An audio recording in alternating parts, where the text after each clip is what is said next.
It seems like the anger this time is different, but we're also in the immediate wake of this kind of a raid. When I hear we need GOP senators talking about should the FBI continue to exist, I think maybe this was the bridge too far where the Republican Party might do something if it takes back power. What do you think?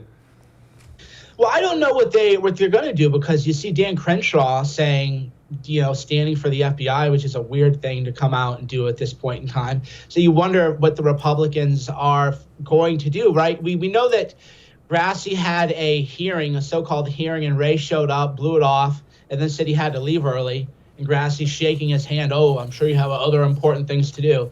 No, he doesn't, Senator, have anything important to do. He's going to see hookers or something. Who knows what he's going to do? Going to go meet with the Epstein ring. Who knows what he's going to do? But it's nothing important. So that's unfortunate. But they have, it's a weird thing, because, you've studied communism.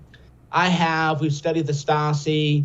And we know that people, unfortunately, will endure a lot of injustice before they revolt. And you wonder, how much are people going to put up with?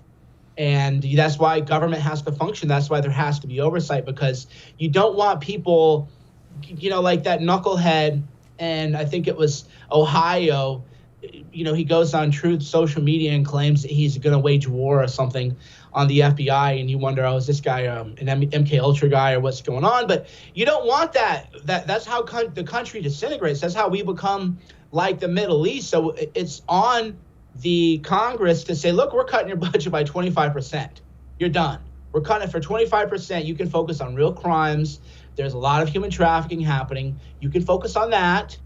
And all this counter-espionage stuff, you people are goobers. You can't stop any real terrorism anyway. Maybe you're starting it. That has to be done, because otherwise, people are going to go postal, and that's a disaster for everyone, right? You want to live a life. Everybody here wants to just live a nice life. You don't even want to have to worry about the government. And unfortunately, you can't just live a normal life anymore, because they're framing people and setting people up, and even setting up the president, which is the whole Trump thing. I'm not I haven't been a Trump guy for a long time, but he was president. He's got a few boxes of stuff. It's things like this that really drive people batty, the gaslighting, the emotional abuse. He was president. Sorry, libs. He knows more classified information than all but maybe 30 people in the entire face of the planet. Just the way it is. Sorry, he was actually president, and he had a few boxes of nonsense. And if by the way, if the secrets are so important, why are they on paper anyway?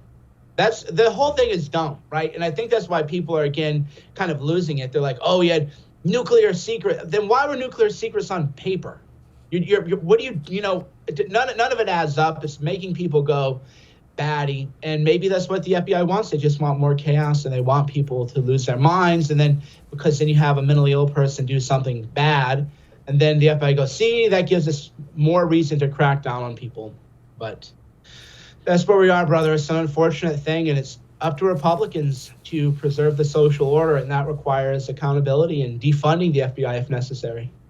Don't miss Jesse Kelly Breaks History, The Forgotten Genocide, the first episode of a new series available now exclusively for First TV supporters. Visit the First TV app or thefirsttv.com to subscribe and start watching today.